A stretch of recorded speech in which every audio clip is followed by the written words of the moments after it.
조선의 왕조왕과 권력. 조선 왕조는 1392년부터 1910년까지 500년 넘게 이어진 한국 역사상 가장 오래 지속된 왕조입니다.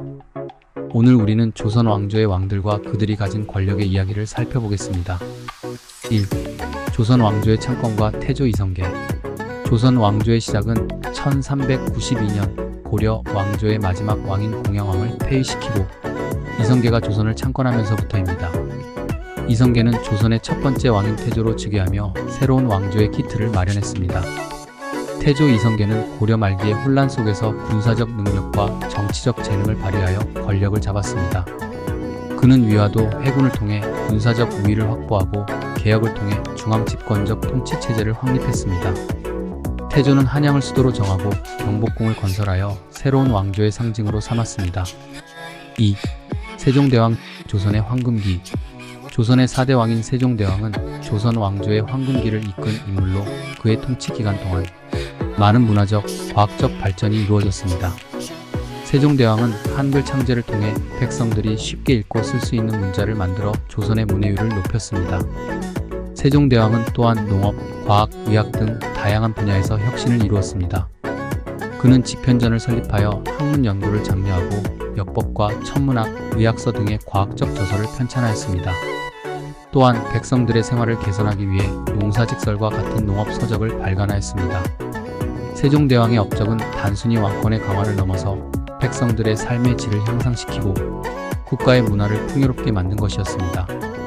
그의 통치 기간은 조선 왕조의 가장 안정적이고 번영한 시기로 평가받고 있습니다. 3. 연산군과 폭정. 조선 왕조의 10대 왕인 연산군은 폭정과 사치로 유명한 인물입니다.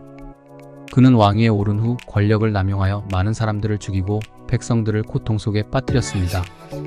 연산군은 왕권 강화를 위해 반대파를 제거하고 자신의 권력을 유지하기 위해 가혹한 정책을 시행했습니다.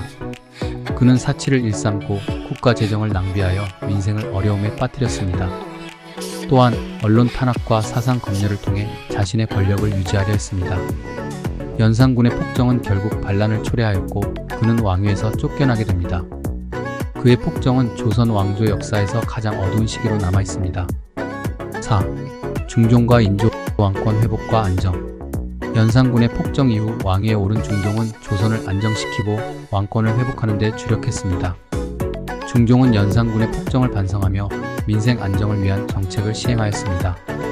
그는 유교 이념을 중시하며 학문과 교육을 장려하여 조선 사회를 안정시켰습니다. 중종 이후 인조는 임진왜란 이후의 혼란을 수습하고 조선을 재건하는 데 힘썼습니다. 인조는 반정으로 왕위에 올라 왕권을 강화하고 국방을 재정비하여 외세의 침략에 대비했습니다. 또한 경제를 재건하고 백성들의 생활을 안정시키기 위해 다양한 정책을 시행하였습니다. 인조는 병자호란을 겪으며 많은 어려움을 겪었지만 그의 노력으로 조선은 다시 안정된 국가로 회복할 수 있었습니다. 5. 정조와 개혁의 시대. 조선 왕조의 22대 왕인 정조는 개혁과 혁신을 통해 조선을 다시 번영으로 이끈 인물입니다. 정조는 탕평책을 통해 정치적 안정을 이루고 과학과 문화를 발전시키기 위해 노력했습니다. 정조는 규장각을 설립하여 학문 연구를 장려하고 왕권을 강화하였습니다.